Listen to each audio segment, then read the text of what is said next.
is the House of Hockey podcast on the Hockey Podcast Network.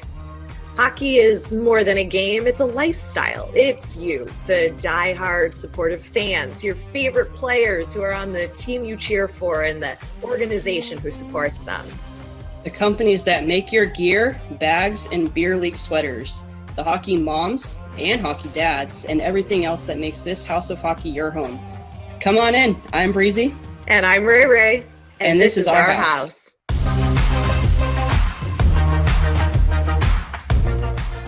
Welcome to the House of Hockey podcast, episode 154. I'm one of your hosts, Breezy. And I'm your other host, Rae. And we are in the Stanley Cup Final. It's happening. We had to wait.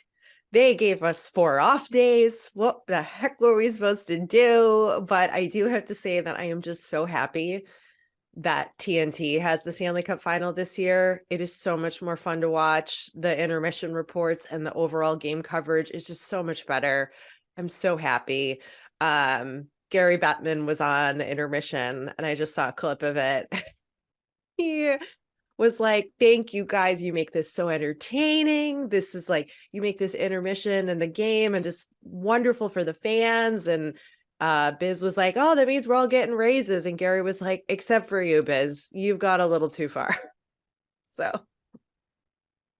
I'm definitely never getting hired by the league in any capacity or ESPN. But either way, Gary agrees with me. So do the rest of the fans. Everybody knows that TNT does it better. Yeah, I saw so many people, like so many tweets and like headlines where it was like, it was the last game that was played. I don't even remember what it was, but they're like, thank God, no more ESPN. Seriously. It's pretty funny.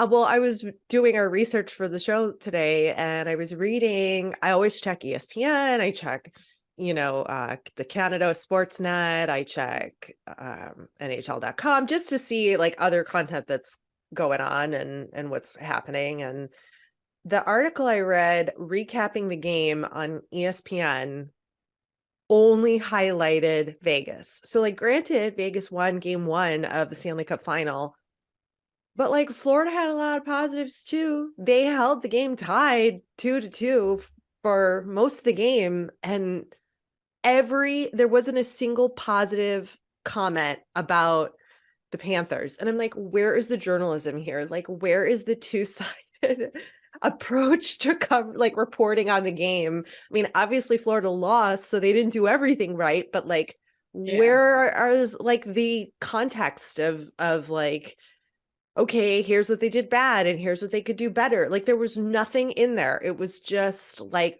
what happened, but there was no context, and it drives me crazy. Yeah. Well, even when the Knights moved on from the Stars, every single notification I was getting on my phone was just all about Vegas. Yeah. And I was like, what is like, why? Every headline that was coming through on my phone was Vegas does it again. The first time this has ever happened, blah, blah, blah. And I'm just like, dude, shut up about Vegas at this point. First of all, I was already bitter, so we all know how I feel about this. But it was just, I don't know, one-sided. It's one-sided, because they should have highlighted what Dallas did too. Like, Dallas did great.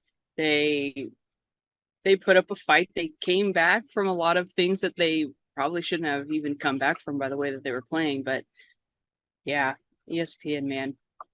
All the first 4 articles are like all about Vegas and how great they are. And they played a really great game. They for sure ended up in the third period really dominating the Panthers, who kind of lost whatever it was, their mojo, a Tkachuk turnover. You can't blame one Tkachuk turnover for the turning point of the game. So, there's a lot of things happening. It's only game 1, but where is the other side of it, right? Which is what I think TNT does better on the broadcast, where they'll be like, okay, so if they're down, let's say Florida's down 4-2, well, they're going to be saying things like, okay, well, here's what the Panthers need to do to improve, or here's what they're not doing right, like to give the context to the fans of like what's going on. Anyway, Vegas is up. And if they win, the Stanley Cup, they will get lifetime lap dances at a strip club in Las Vegas. And I think that is hilarious and so on brand, and I'm here for it.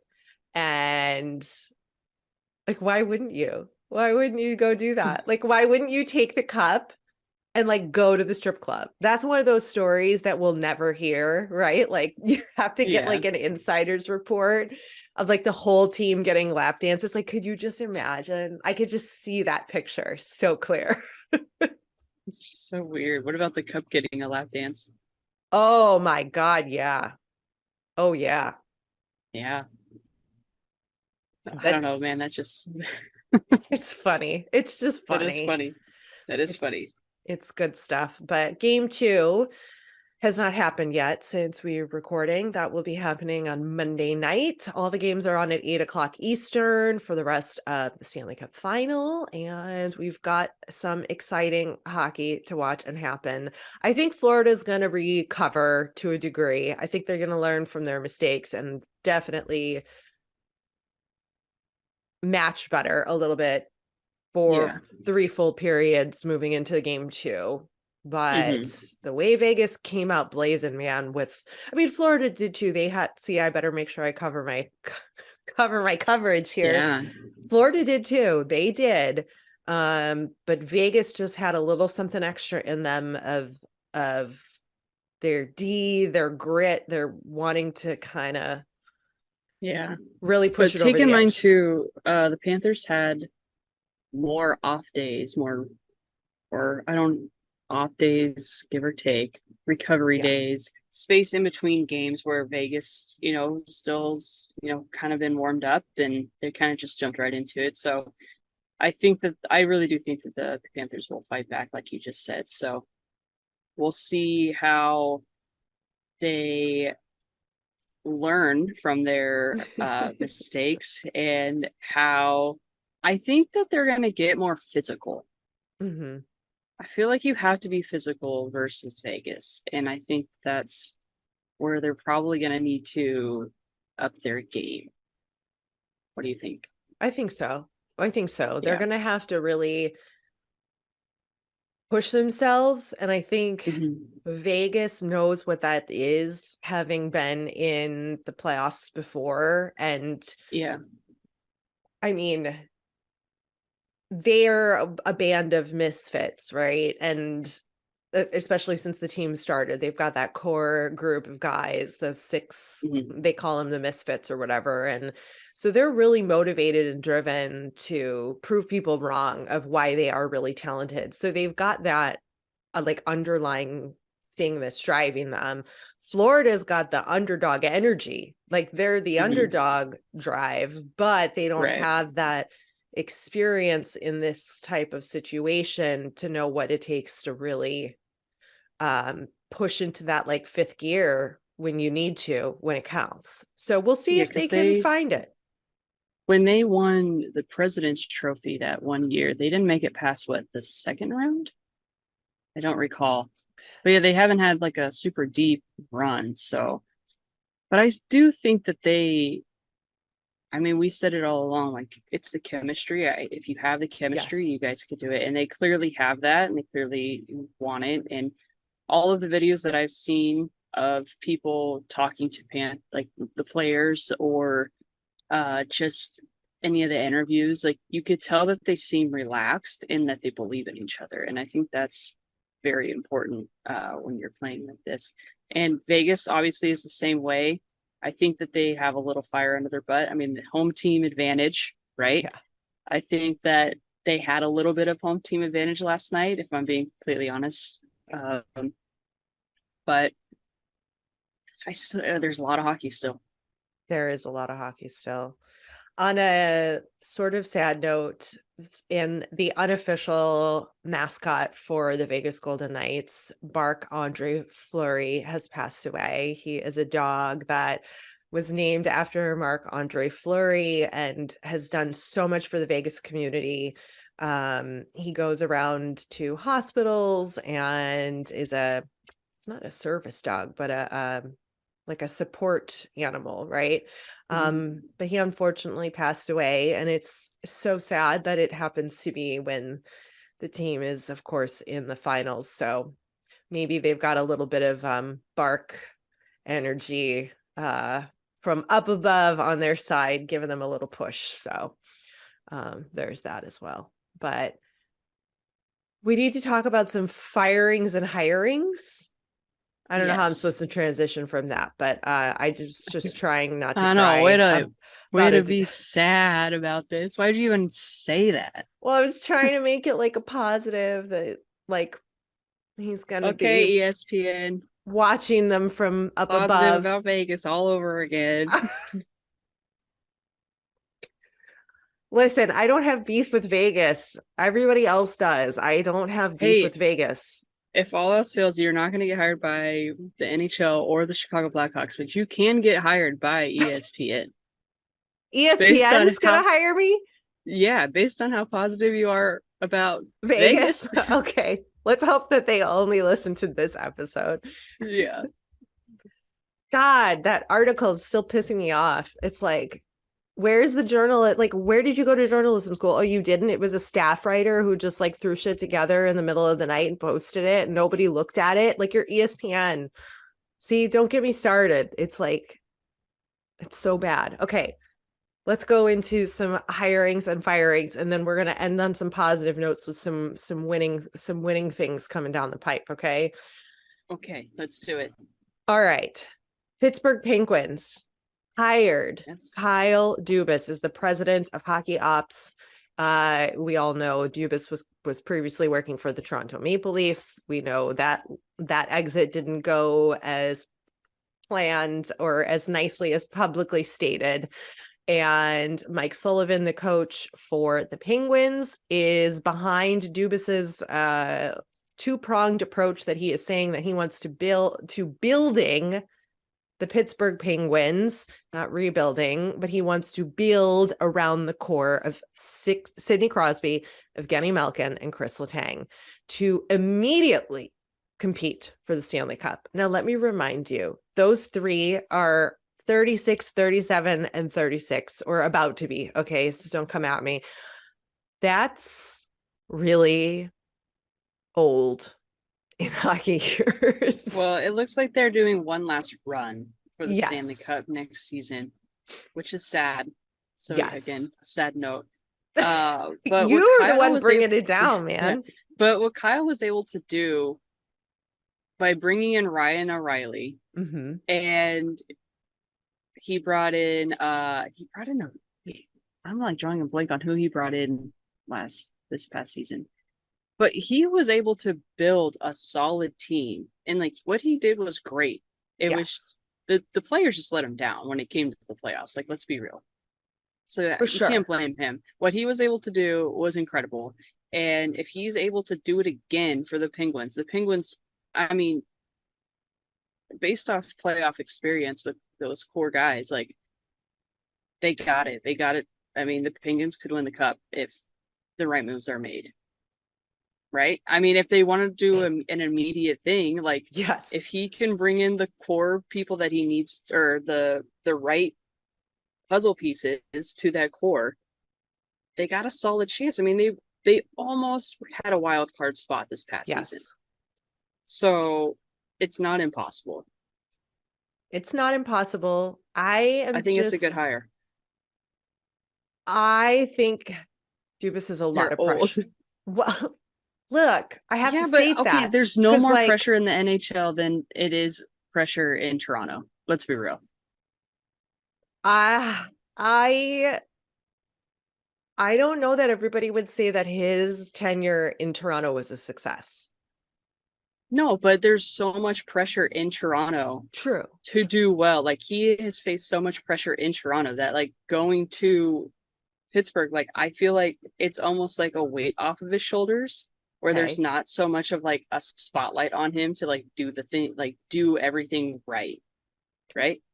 I don't agree. I think there's just as much pressure in Pittsburgh with that core, with the legendary Sidney Crosby in his final year of prime to win a Stanley Cup, and then you don't do it.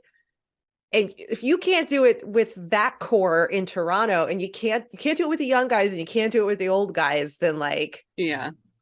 and I know that sounds bad. I don't mean to be like ageist and discriminatory there, but like we're talking facts here. Like just, I think there's even more pressure to do it there. Yeah. Because like I'm just thinking like you're in Toronto, the hockey mecca of the world, right? You have Austin Matthews, Mitch Marner, and William Nylander. Austin Matthews and Mitch Marner mostly. They haven't won the cup since what, like 1912?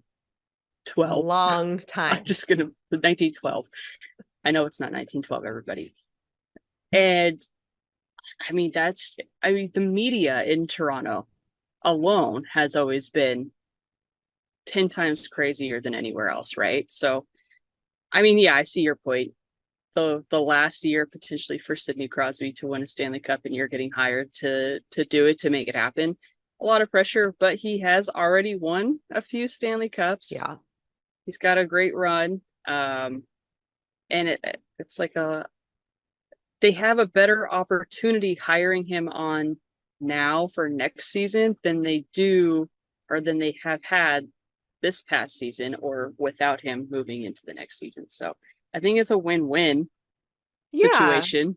It's not a bad move. It's just a big, tough move for Dubas to really deliver. But I will give him this, though, that core in Pittsburgh, I think because of their experience and age, they're going to be more flexible and able to adapt to bringing in new guys. I think that is not going to be a deterrent for them. I think that is not something that the Toronto core is good at, is adjusting to the new people and being able to have that team, super duper team mindset like Crosby has. So if anybody, like if that's the right team to try to really do that with, but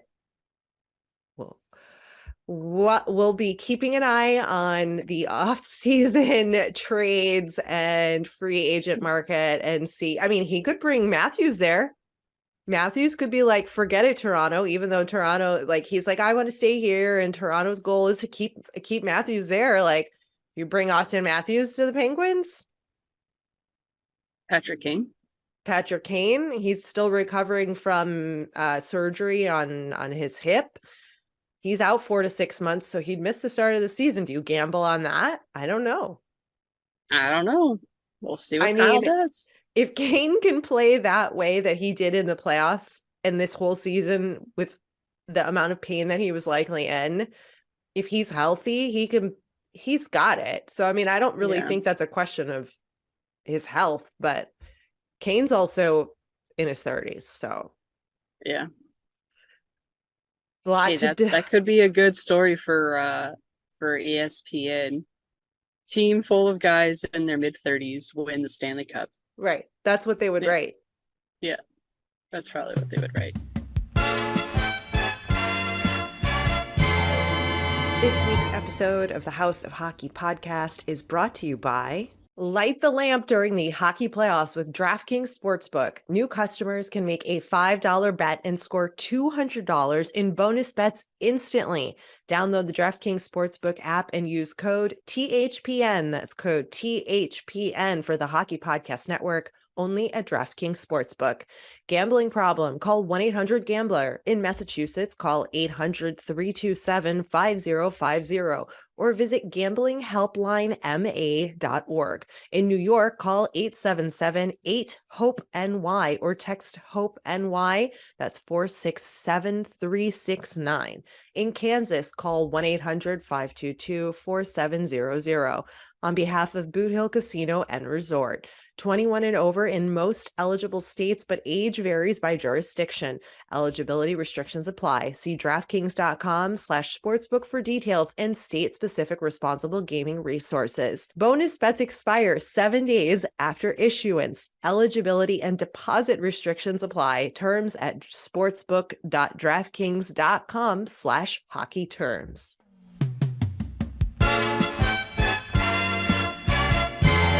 the Preds finally fired their coach, John Haynes, after a horrendous time together. And they pick up Andrew Brunette as their new head coach. So Brunette was the very first player to score a goal for the Preds in their inaugural season on October 13th, 1998, where he was coached by now GM of the Nashville Predators, Barry Trotz. What a full circle moment. And I think the Preds are in great hands with both of their GM and their head coach. How do you feel about that? You probably don't feel very much about it, but I think it's a good move. It's a good it's a confident, I would feel confident as a Predators fan, yeah, knowing that Trotz is at the helm, that he's not behind the bench, because everybody has an opinion about his coaching style. How much is that going to trickle down into Burnett and the decisions that they make about the players and how they play their game? That's going to be interesting to see if Barry is going to take a little bit of a step back and let Burnett sort of run the game he wants to run, or is it going to be a Trotz game and that's the way that they're going to go after players. So I think it'll be interesting to see what they do, who they bring, how they change up their play, and if that makes a difference. Yeah, I just feel like it's such like a Southern thing to do, like bring them on home. You know what I mean? Like, I don't know. I just feel like it's like a family affair, and they were able to like gather everybody back that like kind of put Nashville like on the map, maybe, if that makes sense. I'm excited. I feel like it's going to be a good thing, and they did. Coach went and did like a press conference, and you saw him like hugging and like high-fiving a bunch of fans and like being with like all the little kids and like smiling, and it just looked like a good time. So I feel like it's going to be good. Yeah. It's a good future for the team. It might be a little rocky here in the next couple seasons, but it's going to be better than what John Haynes did. Let's be real. I agree. I agree. Okay, but I do want to talk about Matt Duchene here for a second. Yeah. Matt Duchene posted a family picture when he was on a family vacation, and it's the first time his finger injury has been visible. So it looks like he's still recovering. And if anybody doesn't know what I'm talking about, Duchene was hit by a friendly fire shot by defenseman Dante Babro, on March 6th versus the Toronto Maple Leafs, and it hit his ring finger. Now, there was something that came out. He had said that he felt it, and when he took off his glove, he saw the tip of his finger still in his glove. Immediately skated off, right? So I was doing some research on this. I was like, dang, like what's still going on with his finger? Because it looks like his pinky finger is messed up, and it looks like his ring finger are messed up. Like the nails are like black, and like the one tip of his finger is black. And it's like, oh gosh, like I've been waiting for a picture of his finger. You have no idea.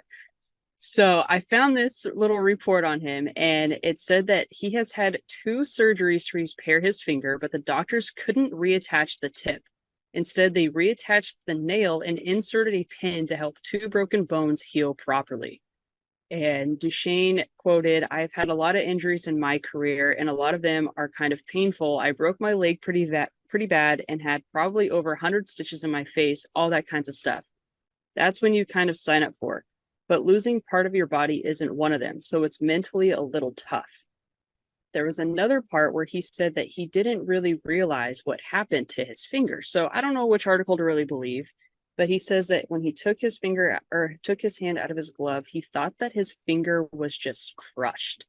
And so when he was sitting there talking to the doctor had said, "Where's your glove?" And he goes, "Why? Do you think my finger's in there?" And they kind of kept it from him.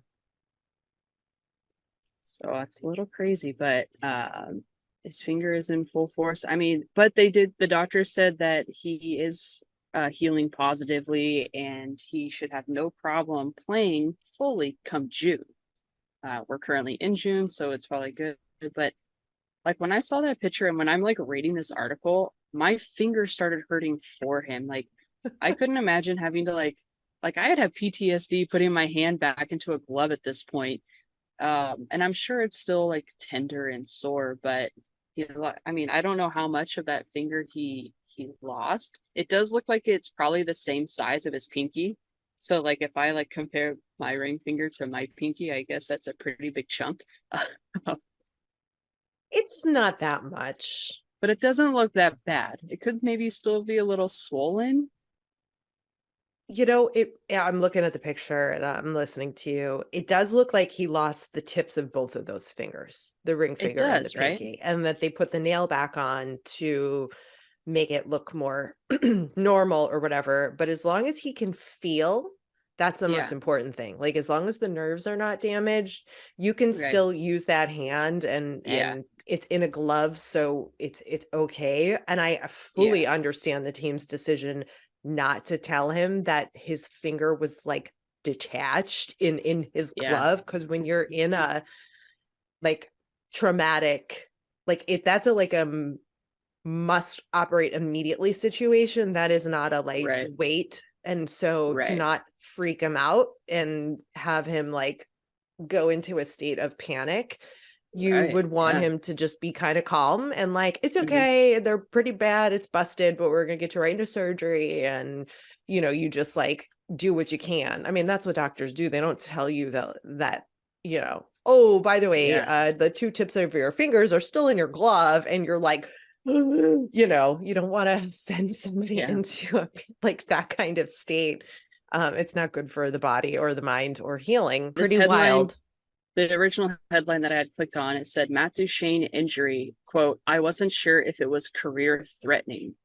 And later Right. in this, it did, you mentioned tendons. Tendons, is that Nerves. what you said? Nerves.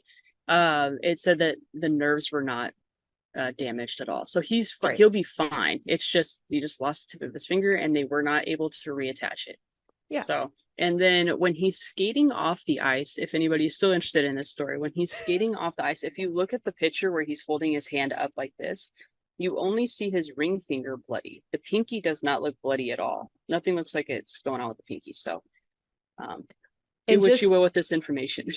yeah. And just to clarify, he got hit with a puck, right? He got hit with the puck. Yeah. He was standing in front of the net, and yeah, Fabro's got a hard shot, so That's insane. he tried shooting, and Matt was in the way, and it just hit his finger. He wasn't blocking it. It said that he was just struck by the puck. Crazy. So friendly fire, and I mean, he immediately skated off the ice. So you said friendly fire, and I was like, oh, did they go like off-range hunting and shooting and he got his finger shot off? That's why I asked. That was from the puck, right? Because I'm like, she said it was on in the game, but she said friendly fire. Now I'm confused. Yeah, So I okay. don't know. I just like saying that, I guess. No, it's great. Yeah, I'm glad he's okay.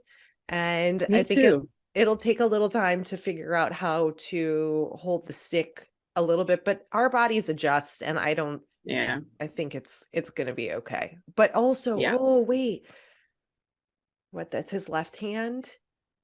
That's the guitar hand. Doesn't he play guitar? He Or does he does. just I sing? remember when we said that when he first got injured, I was like, he's a guitar player. I wonder how that's going to affect him. However, if I mean, he It'll probably can just make it do. it'll Is he just be a little right-handed or is he harder. left-handed? I don't I know. think he's right-handed. He does sing though, so At maybe least he'll he's learn to play like one of those he'll play like the guitar like laying on his lap because that would be really cool. yeah. At Yeah, least he's got an alternate career if that whole hockey thing doesn't work I out. know. I was just so excited to talk about this because I've been so invested in this guy's injury since March 26th. And he just went on family vacation last week where he was in full view, but he was fishing. So he's got movement. I'm happy for him. I Good. love Matt Duchene. That's good. I love that Yes. you were so committed to this injury. This is so random. And I do have to say that we don't get enough coverage of this kind of stuff for Yeah. obvious reasons, of course, Right. because they don't like sharing what actually happened or what kind of surgeries they had, because it Yeah. just gives players ammo to try to hit them on that hand or hit Kane on the right hip or whatever. So I get it. Yeah. Um, anyway, that's That's what's going on. Talk there. about your boy, Connor Bedard. Hopefully he'll be my boy. I'm still just like, every time I read a Connor Bedard story, my glass goes half empty because I'm like, I just don't know what the Blackhawks are going to do. And if they screw this up, I'm going to be devastated. So it should be half full because you have an opportunity and you should be hopeful for your team that you've been so down in the dumps of. that's really Glass hard half to full. do when your glass Glass is half half full. empty. No, it's got to be half full. You got to put that positive energy in the world. Come on. All right. I just don't want to jinx it. Okay, Connor Bedard, the projected. No one's a jinx but me in this room. Let's be real. This is true. This is true. Your history of that is proven. Yeah, this is proven. He is the projected number 1 pick in the 2023 Upper Deck NHL draft, and he became the first player to win all 3 major trophies of the Canadian Hockey League awards: top prospect, top scorer, and the David Branch Player of the Year. This is because they didn't offer that last award before. That's something new. Connor McDavid won Top Prospect Player of the Year and Scholastic Player of the Year awards in 2015. So Connor Bedard is the first player since like Connor McDavid to win all of those awards and to play. And like the off-season training Bedard does, like, or whatever, his training routine, there's like a fan page and they like post his workouts.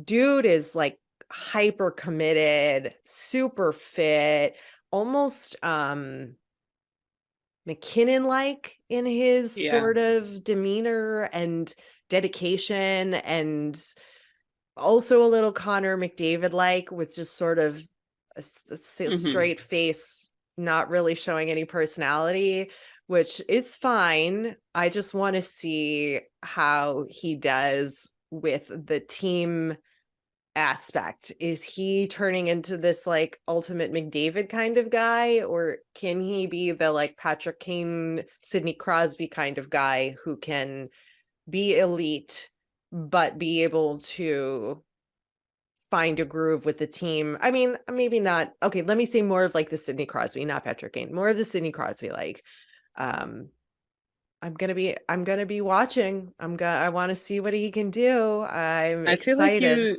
you did it. You said it right the first time. Really? I think he's going to be a hybrid between McKinnon and McDavid. Okay, not Crosby. Okay. Me personally. Yeah, you can disagree.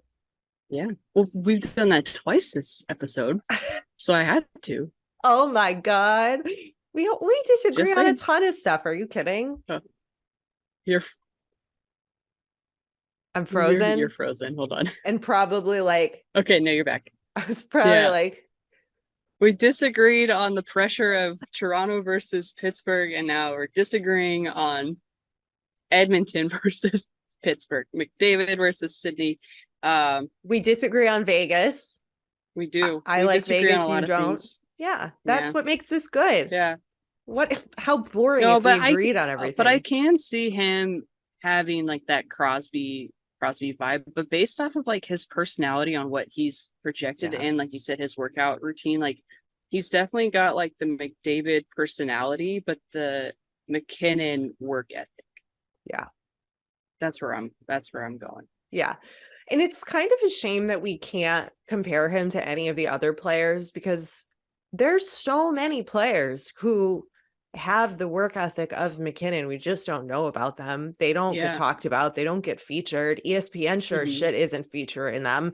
They're not talking to a fourth liner on the freaking Ryan O'Reilly is one of those guys. I mean, we've heard stories on him, and we've seen, his kind of workout routine. So I mean, I would love to know what these guys are doing in the off season, and not because I need proof that they're doing something. It's just, it's cool to see, Yeah. I want to know what their commitment is. I want to know how they approach the game and the off season and their training and their diet and exercise, and how that affects their play and why they choose those things. It's not because, we need more of that. Anyway, we do. We need a lot more a lot of things. That's not English either, but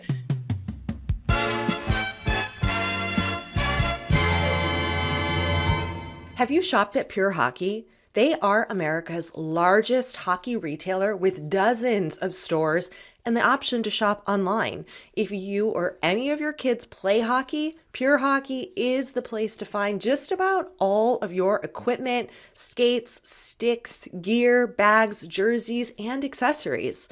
Plus, Pure Hockey is one of our affiliate partners. Next time you break your hockey stick or your kid grows out of his skates, why not check out purehockey.com? While you are looking for hockey equipment, you can also browse around for merchandise from your favorite NHL team, you know who Breezy's and mine are, and make gift giving even easier for your hockey-loving friends and family. And do us a favor, use our special link for purehockey.com when you browse the site and make a purchase, because we'll receive a small commission, which helps me and Breezy create this podcast. Head to the episode's show notes for the special direct link to shop at purehockey.com.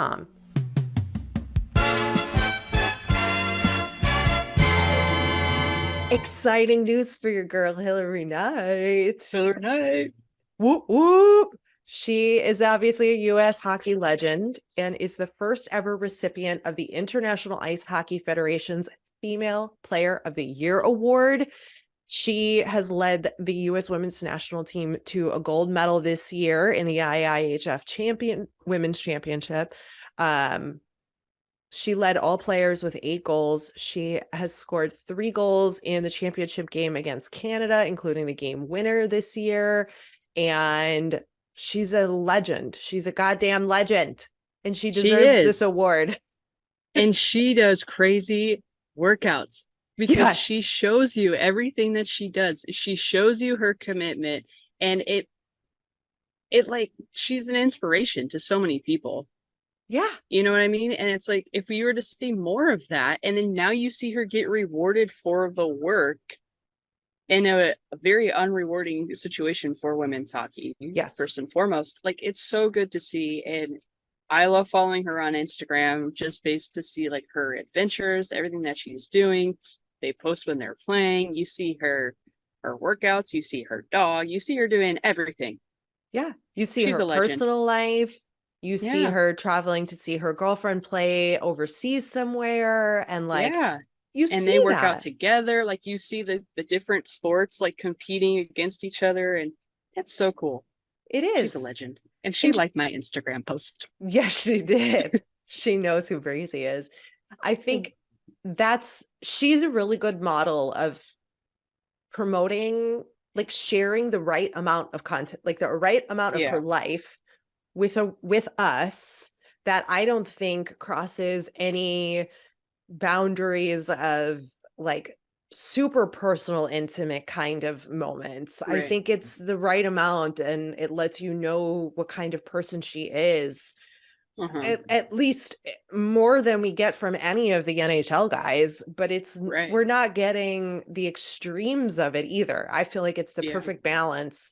And I mean, some of the guys do. It's like some of the guys share certain things, but it's usually their wives, and we still don't get to really like see the guys because they're not, it's not about them on the wife's account, which is, I get it. And a lot of the wives are private. Yes. Yeah. I don't blame them. Yeah. I can't even imagine some of the stuff they probably get trash talked on their social media that's not even about what they're talking about. But kudos to Hilary. Round of applause. Also, we have to applaud her for like coming out, because it is Pride Month. It's June, and she went on another podcast to talk about her experience and why she did that. So if you want to take a listen to that, I don't want to misrepresent her words or say them out of context, but happy Pride Month. Get your Pride tape, get your Pride book. Bring it. Bring it on home, John B. Bring it. Do you know what that's from? No. Dang it. Outer Banks. Come on. What? No. Outer Banks. You gotta watch Outer Banks. Our girl Kelsey Ballerini is dating. I know. The John B. I don't know how long that relationship's gonna last, but it's fun to watch. It is fun to watch. I just love when she like changes the words in her songs, and then it's like, don't say it, don't say it, don't say it. Bring it on home, John B. So funny. So, because she brought him to like her hometown, and like they went to like her old high school or whatnot, and it's like them Mm, walking on the field. She's like, don't say it, don't say it, don't say it. it's funny. They're cute. People are It's people are so funny. I just love laughing at people, like with people, not at people. I'm not mean. no, you're not mean. You're the No. farthest thing from mean. Why? Thank you. Uh, my chainsaw experience was wonderful. I documented it on my @Lady on TV account. It was a success. I love a And the Aunt chainsaw. Tony content was fire. Good. I got a new one coming this week. I can't overload us. I gotta ease it in here. I'm gonna show my first time using a jigsaw video. That's coming out. Wow. Um, Impressive. yeah, that's Yeah. what I got going. Nice. What about you? I'm working a Mhm. lot. I got a new job. I can't say much about my job, but I got a new job. I've told Ray about it, and It's she not thinks with the league or anything. It's just like a no, security type of position that she can't private. Yeah, it's private. disclose. Which I have something What I do you got to tell call you it? about. Private what? I'm Private. undercover. I'm undercover. Okay. Yeah. That's all I can say. So that's been fun. Our house is almost done, so Yay. we're moving in like 20 days or something like that. Which is cool. I don't really have any other information. I'm trying Sounds to think. good. I'm trying to pull something out of here real quick to see if I have anything interesting to say. No, that's it. That's good. That's what we're Yeah, doing. yeah. Here we go, baby. It's the week of the year Here we we all wait go. for. Stanley Cup Yep. Final. And hopefully we have some great information to get this week to share with you next week. Thanks for coming over to our House of Hockey podcast and hanging out with us. We'll be back next week with a brand new episode. And in the meantime,